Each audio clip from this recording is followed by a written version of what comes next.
Sous le haut patronage de Sa Majesté, le roi Mohamed VI, le Maroc d'avenir en Afrique et sur le monde.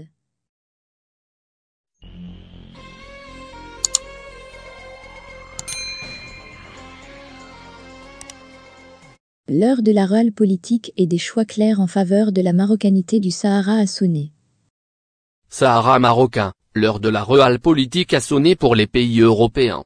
L'heure de la réelle politique et des choix clairs en faveur de la marocanité du Sahara a sonné notamment pour les pays au sein de l'Union européenne, a affirmé le président fondateur du Forum Crans-Montana, Jean-Paul Carteron. De nombreux États vont réaliser que reprendre à son compte le langage sans risque du Conseil de sécurité de l'ONU sur le Maroc ne suffit plus.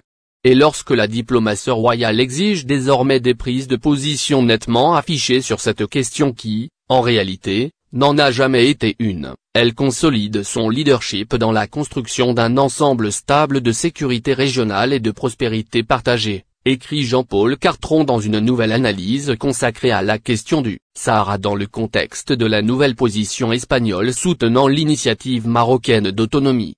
Depuis le 18 mars 2022, l'Espagne considère l'initiative marocaine d'autonomie comme la base la plus sérieuse, réaliste et crédible pour la résolution du différend relatif au Sahara, rappelle-t-il.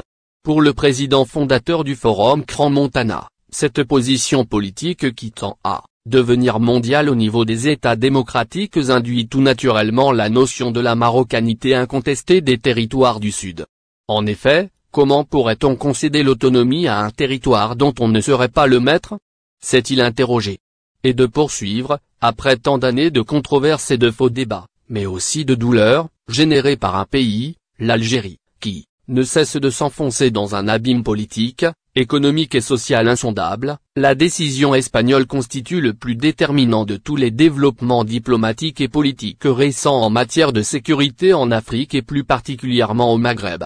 Ce sont maintenant des implications géostratégiques majeures au niveau planétaire qui sont attendues. Il a fait observer, dans cette analyse intitulée « Et si on arrêtait de parler de ce faux problème du Sahara », qu'au moment où le monde est agité de lourds soubresauts et que la guerre a refait surface en Europe, il est évident que la politique des demi-mesures et des atermoiements doit définitivement laisser place à la réelle politique, à l'affirmation des solutions opérationnelles et au rejet des provocations internationales, n'ayant pour but que de satisfaire des opinions publiques en détresse. Le gouvernement espagnol a pris conscience que l'association qui lui avait été proposée autrefois n'avait finalement pour but que de saper gratuitement les intérêts marocains et de nourrir certains rêves fumeux d'hégémonie régionale en Afrique du Nord, a-t-il relevé. Jean-Paul Carteron estime, à ce propos, que la clairvoyance espagnole poussera de nombreux pays, en particulier en Europe, à suivre son exemple, notamment la France qui à travers des positions claires et réalistes pourra désormais prétendre à une autorité morale renouvelée dans la gestion des affaires du monde. Il a déploré, par ailleurs, l'attitude d'un certain nombre de pays, spécialistes du ménagement de la chèvre et du chou qui ont eu trop longtemps pour habitude d'applaudir le plan marocain tout en laissant la porte ouverte à la thèse irréaliste du référendum défendu à grands frais par l'Algérie et son Polisario.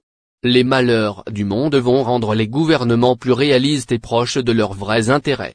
La fin de la partie a été sifflée. Souhaitons qu'il en soit de même à Bruxelles, a conclu le président fondateur du Forum Crans-Montana,